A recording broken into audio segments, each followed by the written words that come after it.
네, 오늘 지난주까지 우리가 7교회를 통해서 주시는 하나님 말씀을 우리가 이렇게 들었습니다. 그러니까 하나님 말씀이 7교회를 통해서 우리 가운데 말세의 교회들에게 이렇게 또 성도들에게 주시는 말씀으로 들을 때 그 말씀이 칭찬도 있고 또 때로는 책망도 있습니다.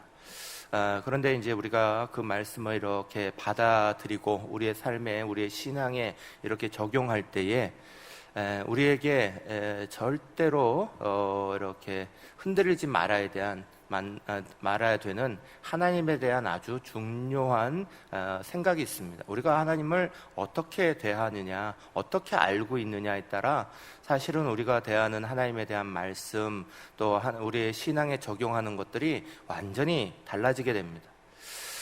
우리 경주에도 호텔이 참 많이 있죠. 그래서 여러분 방문해 보셨는지는 모르겠지만 경주에 사시니까 특별히 우리 경주 호텔에서 잘 일은 없으시겠죠. 네, 저는 이제 우리 강사님들이 이렇게 오시고 하니까 그 강사님들 또 손님들 이렇게 숙소를 잡아드리기 위해서 호텔을 방문하는 경우들이 좀 있습니다.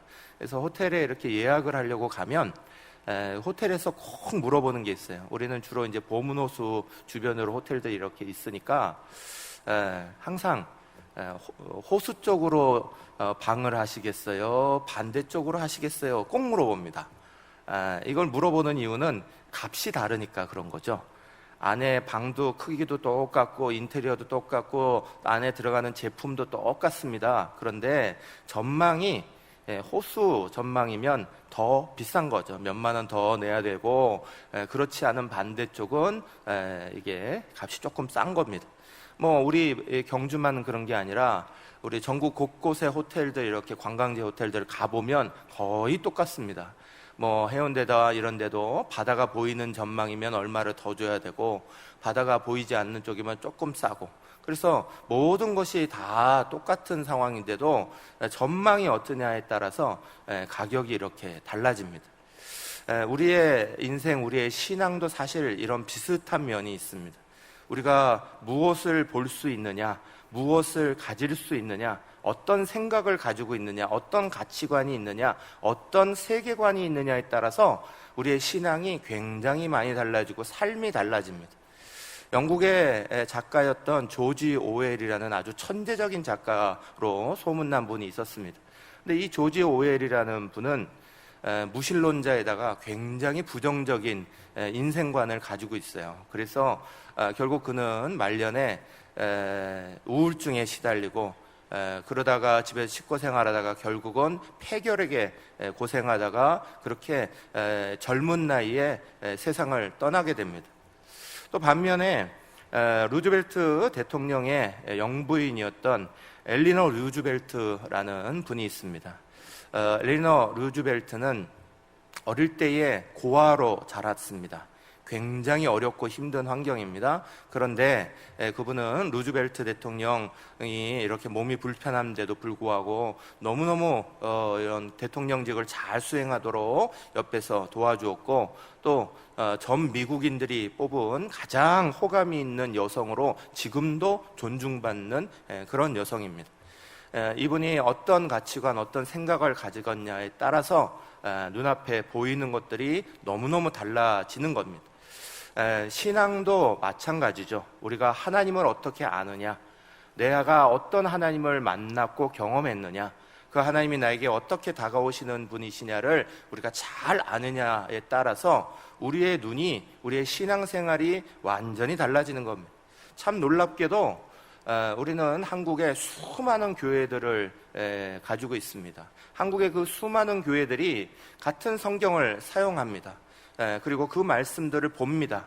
그럼에도 불구하고 각 교회들마다 참 생각하는 것들이 다르고요.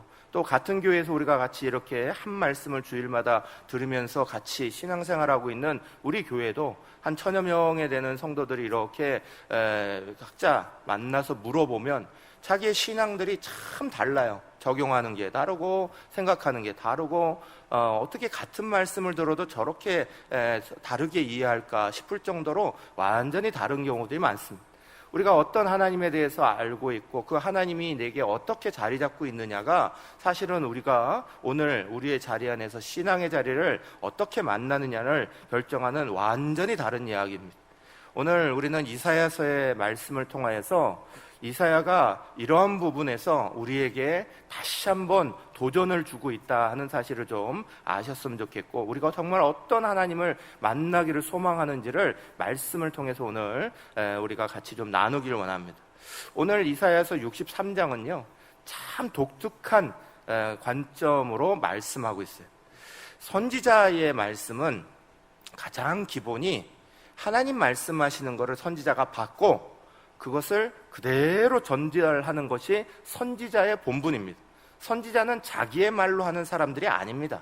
선지자는 하나님의 말씀이 계시 가운데 임하시면 그 말씀을 세상 가운데 크게 외치는 거예요.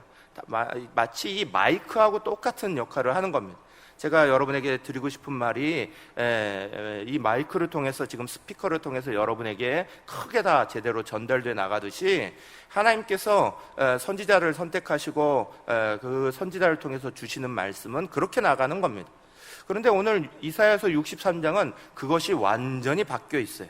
오늘 63장 7절 말씀은 이렇게 말씀하시는데 제가 먼저 읽겠습니다.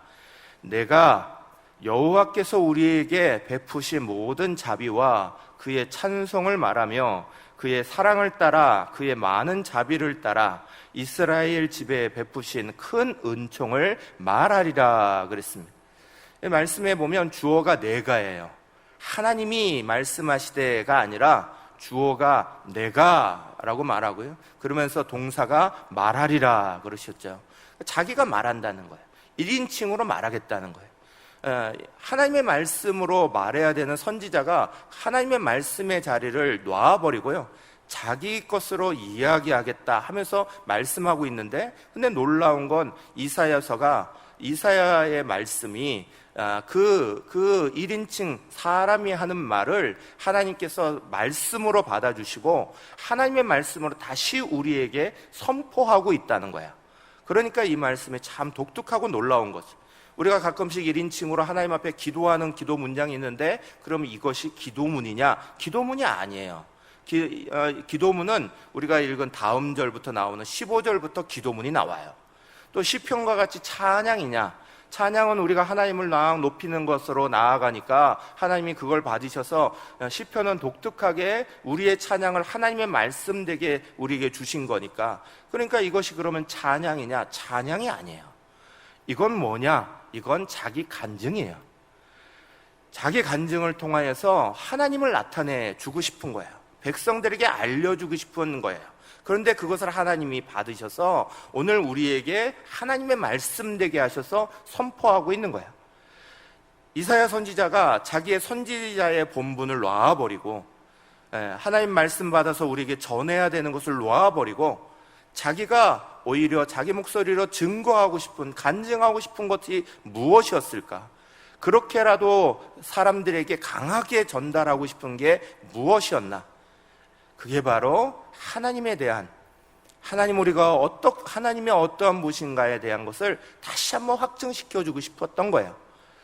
오늘 어렵고 힘든 시대를 살아가는 사람들에게 하나님이 어떠한 분이신가를 잊지 않고 다시 일깨우고 붙잡게 만드는 것, 너무너무 중요한 거예요. 이사야가 그것을 했듯이 저도 역시나 그 마음으로 우리 사랑하는 성도들에게 말씀을 같이 나누고 싶습니다. 이사야서 63장 8절은 그 첫 번째로 이것을 이렇게 말합니다. 그가 말씀하시되 그들은 실로 나의 백성이요 거짓을 행하지 아니하는 자녀라 하시고 그들의 구원자가 되사. 아멘. 전달해주고 싶었던 그 첫 번째 메시지가 뭐냐? 간증하면서 우리 백성들이, 하나님의 그리스도인들이, 하나님의 백성들이 꼭 붙잡아야 될 그것이 뭐냐? 가장 첫 번째로 하나님이 우리의 구원자가 되어주실 뿐만 아니라 그 하나님이 우리를 향해서 뭐라고 말씀하시냐?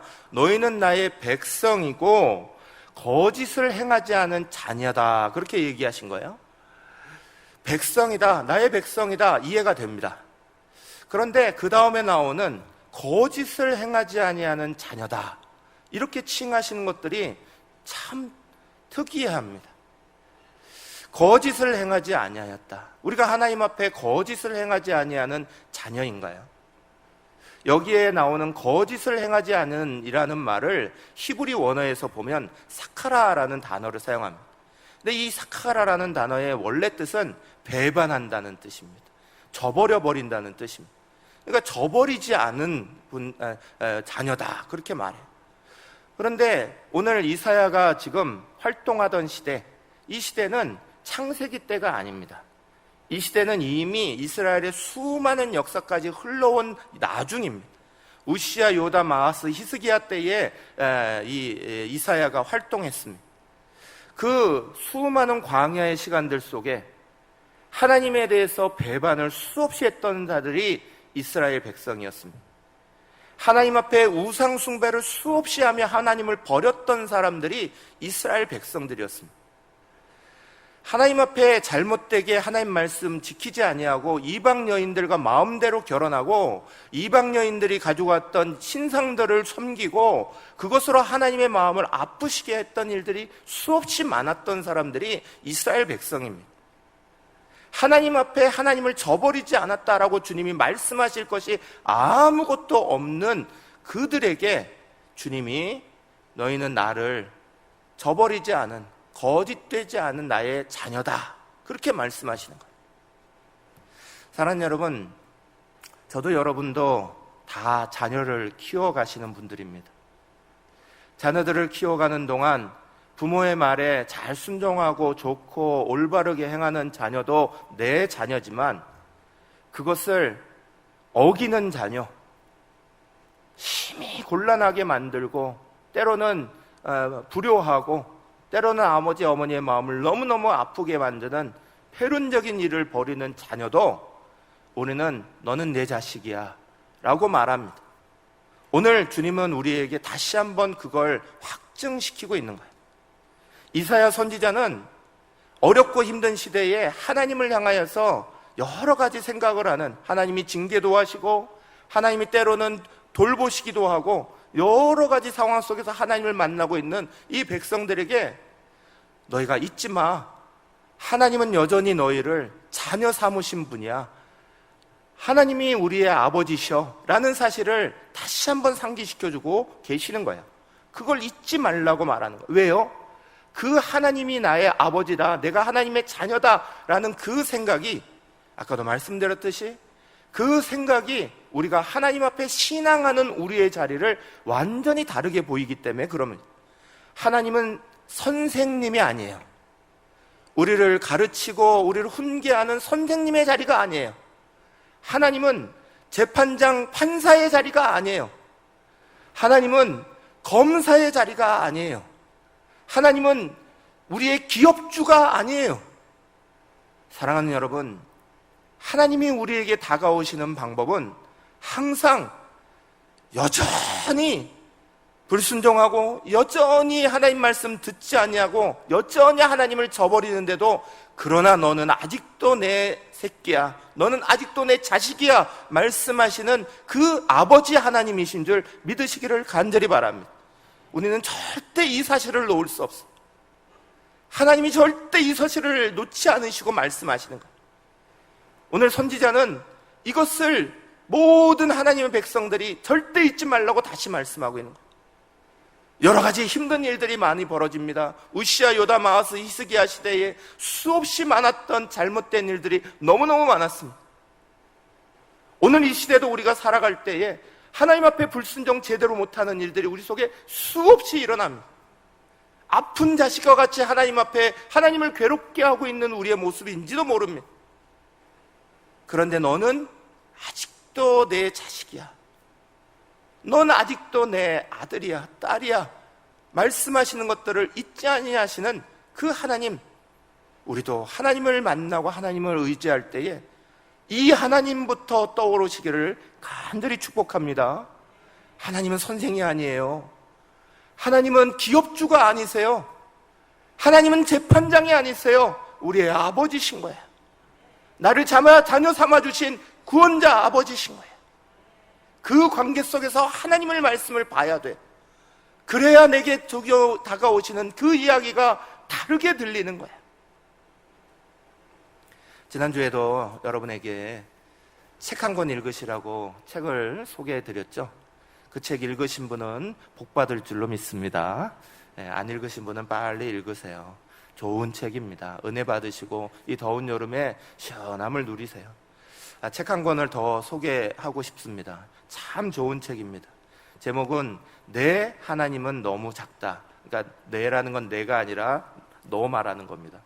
너의 하나님은 너무 작다라고 말하는 규장이라는 출판사에서 나온 J.B. 필립스라는 분이 쓴 책입니다. 이 책의 내용은 이런 겁니다. 짧게 말씀드리면 우리는 하나님을 향해 나아가는데 어떨 때는 우리에게 기적을 베푸시는 마술사로 하나님이 인식한다는 거예요. 어떨 때는 우리의 피로를 채우시는 조달 책임자로 인식한다는 거예요. 어떨 때는 아픔을 위로해주는 상담가로 그분을 인식한다는 거예요. 어떨 때는 우리가 하나님 앞에 아픔을 호소할 때 나를 치료해주는 의사처럼 그분을 인식한다는 거예요. 그런데 그 하나님이 상담가시냐? 하나님이 의사시냐? 하나님이 그러시냐? 그 모든 것이죠. 여기 수많은 분들이 어머니십니다. 물론 아버지도 아버지의 자리가 이렇게 있지만 우리의 정서상 어머니가 우리를 다가왔던 것들이 훨씬 크죠. 어머니가 아이들을 이렇게 할 때에 때로는 필요한 용돈을 주기도 합니다. 아이가 열이 펄펄 나면 다가와서 물수건 얹어주고 밤을 지키며 그 아이를 세워주는 그 의사의 역할도 합니다. 때로는 아이가 고민 있고 힘들 때마다 상담가의 역할도 합니다. 때로는 여러 가지 이런 음식을 마련해주는 조리사의 역할도 합니다. 그러면 어머니는 조리사인가요? 어머니는 의사인가요? 아니죠. 그 모든 자체가 어머니잖아요. 그 모든 자체가 어머니고 우리는 그 어머니를 가지고 있는 거, 그 어머니를 만나는 거죠. 하나님이 그러시다는 거예요. 왜 우리의 하나님을 우리는 스스로 너무 작게 만드냐는 거예요. 하나님은 그 크신 하나님이신데 나를 치료하시기도 하신 하나님이시고 위로하기도 하시는 하나님이시고 필요를 따라 공급하시는 하나님이시기도 하고 그 모든 것이 하나님이신데 왜 우리는 그 작은 하나님에 매어 달리고 그 작은 하나님이 내게 그거 해주지 않으면 픽픽 돌아서 버리는 그런 어리석은 신앙 가지고 있느냐 이야기하는 책이에요. 사랑하는 여러분, 책을 읽으면서 다시 한번 우리의 생각을 잘 정리하시면 좋겠습니다. 하나님은 하나님과 우리의 관계의 가장 근본은 하나님이 우리의 아버지시고 우리가 그분의 자녀라는 사실이에요. 거기서부터 출발해야 된다는 거예요. 거기서부터 하나님을 의지해야 되는 거예요.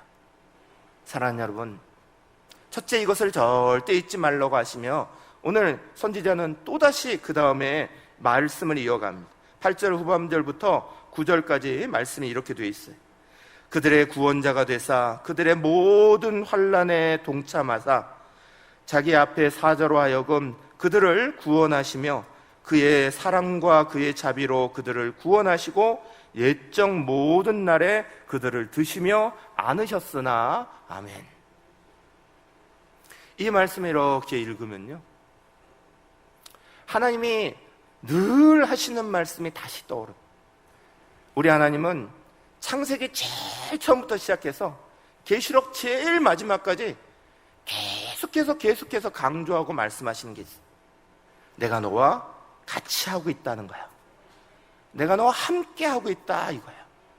그걸 절대 잊지 마 하시면서 또 말씀하시고 또 말씀하십니다.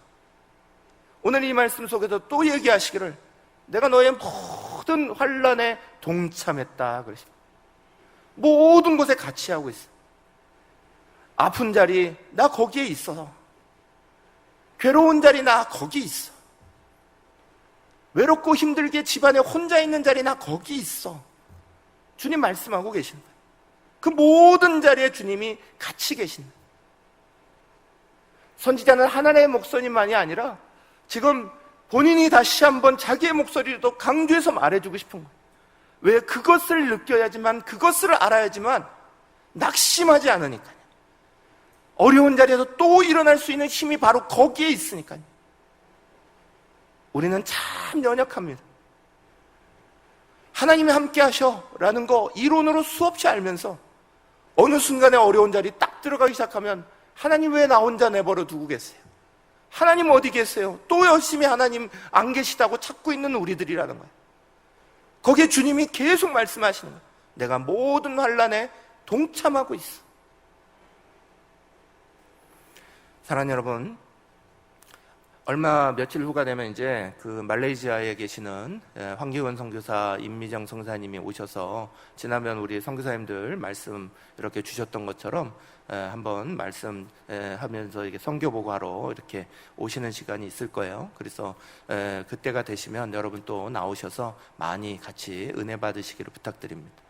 예전에 제가 그 선교사님 알기 전에 제가 선교사로 있을 때 말레이시아에 이렇게 다녔던 적이 있어요. 그때 이제 이유는 말레이시아에 선교사 포럼이라는 게 열렸어요. 그래서 시니어급이 되시는 현장에서 좀 오래되신 분들을 초청해서 같이 선교사 대회를 하면서 여러 가지 도전도 받고 은혜도 받고 나누는, 제가 한번 카자흐에 이렇게 있는데 저한테 초청장이 왔어요. 그래서 제가 말레이시아에 이렇게 가게 됐습니다. 말레이시아에서 제 발제물 가지고 발제 이렇게 하면서 여러 선교사님들과 같이 나누는 시간이었는데, 근데 그때에 초청된 강사들 중에 선교사들만 있는 게 아니라 중동에 이라크에 계시는 현지 교회 지도자가 오시기로 하고 돼 있었어요. 근데 그분이 도착을 안 하는 거예요. 도착을 안 해서 다 걱정을 하면서 그쪽에다 운영진들이 전화를 해봤더니 떠났다는 거예요. 집에서는 떠나셨는데 이 대회가 한 5일 동안 열리는데 첫째 날, 둘째 날 시간이 가도 도착을 안 하시는 거예요. 그래서 너무 걱정돼서 다들 무슨 일이 생기신 거 아닌가 하고 막 열심히 막 기도하는 가운데 마지막 날 전에 4일째 되는 날에 이분이 도착하셨어요. 그래서 시간을 막 바꿔가지고 그분에게 스피커를 드리면서 말씀을 이렇게 전하게 했어요. 그랬더니 이분이 자기의 이야기를 참 담담하게 얘기하셨어요. 오는 동안에 기차마다 계속 검문이 있었고, 공항에서는 빨가벗고 방에 갇혀서 24시간 동안 있으면서 그냥 이렇게 검문을 당하고 있어서 연락할 방법도 없고 올 수 있는 방법도 없고 그냥 거기 갇혀 있다가 그냥 비행기 놓치고 다른 비행기 이렇게 해서 결국은 이렇게 늦게 오게 됐습니다. 죄송합니다. 이러면서 얘기를 하시는 거예요. 그러면서 자기의 이야기를 이렇게 하시는데, 이분이 이라크에서 대학 교수였어요. 아주 유명한 교수였어요. 그런데 어느 날 자기에게 예수님이 찾아온 거예요. 그 예수님을 부인할 수가 없었어요. 그래서 결국은 예수를 영접하게 되고요. 그 온 가족들이 다 예수를 영접하게 됐습니다.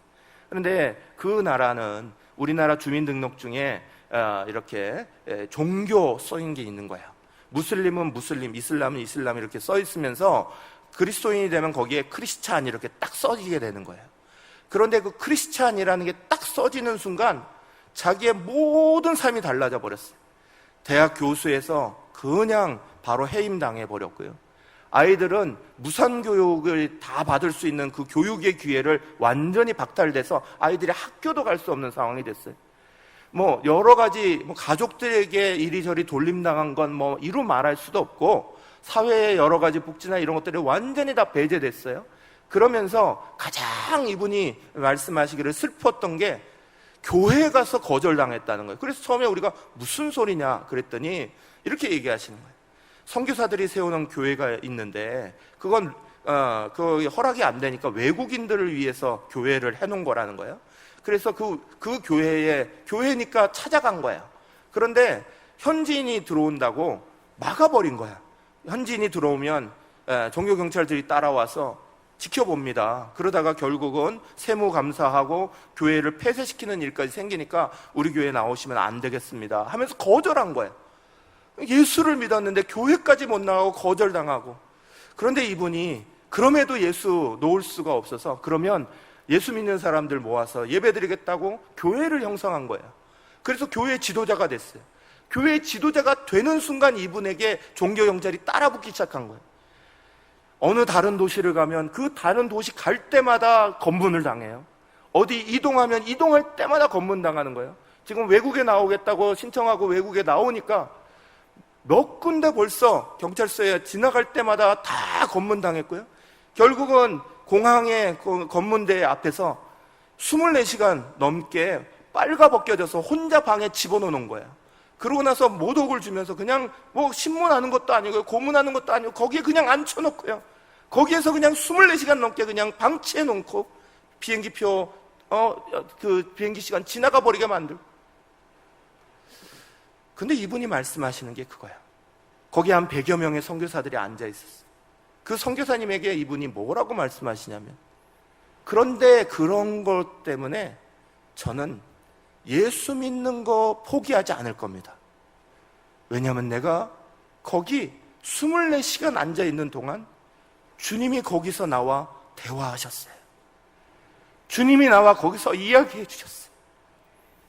그걸 겪을 때마다 주님이 내게 함께 하시는 것들은 더 크게 느꼈어요. 그래서 나는 절대로 예수님 떠나지 않을 거예요. 그렇게 얘기하시는 거예요. 그 얘기에 많은 선교사들이 다 울었어요. 우리의 신앙이 부끄럽고 오히려 우리가 부끄럽고. 사랑하는 여러분, 하나님은 계속해서 우리에게 말씀하십니다. 어렵고 힘든 자리, 나도 거기 있어. 나도 같이 하고 있는 거야. 말씀하십니다. 병들어 힘든 자리, 나도 거기 있는 거야. 답답하고 앞이 안 보이는 그 자리, 나도 거기 있다고. 사랑하는 여러분, 오늘 선지자는 이것을 다시 한번 강조하고 있어요. 우리가 하나님을 어떻게 알고 있고 만나느냐에 따라 오늘 우리의 신앙의 자리가 다르기 때문에 그런 거야. 내가 함께 하시는 그 하나님을 놓치지 않고, 내가 나와 함께 하시는 그분이 내 아버지인 걸 놓치지 않고, 그래야 우리의 신앙은 힘을 얻고 이겨나가고 그 자리마다 승리할 수 있는 거야. 우리가 그걸 놓는 순간 힘 빠지는 건 우리들부터 빠지는 줄 깨달으시고요. 오늘 다시 한번 나는 하나님의 자녀야. 누가 뭐라고 말해도, 다른 누가 뭐라고 말해도 나는 하나님 앞에 아들이고 나는 딸이야. 난 자녀야. 하나님은 누가 뭐라고 해도 그 어느 자리에도 나와 함께 그 자리에 계시는 거야. 우리는 이 사실을 잃어버리면 안 돼. 그러면서 또다시 말씀하시기를 이렇게 가르쳐줘요. 마지막 14절이 이렇게 말합니다. 여호와의 영이 그들을 골짜기로 내려가는 가축같이 편히쉬게 하셨도다. 주께서 이와 같이 주의 백성을 인도하사 이름을 영화롭게 하셨나이다 하였느니라. 아멘. 하나님이 그 자리마다 괴롭고 힘든 자리에 그 폭풍 같은 순간에 오셔서 평안을 주시는 거예요. 우리의 마음에 쉼을 주시겠다 얘기하시는 거예요. 제가 지난 주간 새벽 예배 이렇게 드리면서요, 말씀을 이렇게 보는데 요셉의 이야기 끝부분에 야곱의 이야기가 나옵니다. 이제 요셉이 성공해서 야곱을 모셔갑니다. 야곱이 자기의 자리 가나안 땅 그곳을 떠나서 밧다나람까지 갔다가 이제 자기의 자리로 돌아왔어요. 하나님이 약속하신 그 베델, 하나님이 약속하신 그 자리가 바로 가나안의 그 땅이에요. 그런데 요셉이 성공했다고 또 우리 이 땅이 가물었다고 이제 그 땅을 떠나야 되는 거예요. 그래서 그 땅을 떠나면서 하나님 앞에 길을 가다가 브엘세바라는 곳을 만나서 거기서 예배를 드립니다. 단을 쌓고 하나님 앞에 예배 드립니다. 예배 드리면서 하나님 앞에 물어봐요. 두렵고 떨리는 마음으로, 하나님, 내가 이 가나안 땅을 떠나도 되는 겁니까? 놔도 되는 겁니까? 앞으로 무슨 일이 벌어지지 어떻게 합니까? 내 나이가 벌써 130인데 이것들을 어떻게 합니까? 하나님 앞에 부르짖으며 얘기합니다. 그때 하나님이 다가오셔서 친밀하게 두려워하지 말라 그러면서 얘기하시는데, 그 중에 창세기 46장 4절 말씀 첫 문장에 이렇게 나와요. 내가 너와 함께 애굽으로 내려가겠고, 그래요. 내가 너와 함께 애국으로 내려가겠고,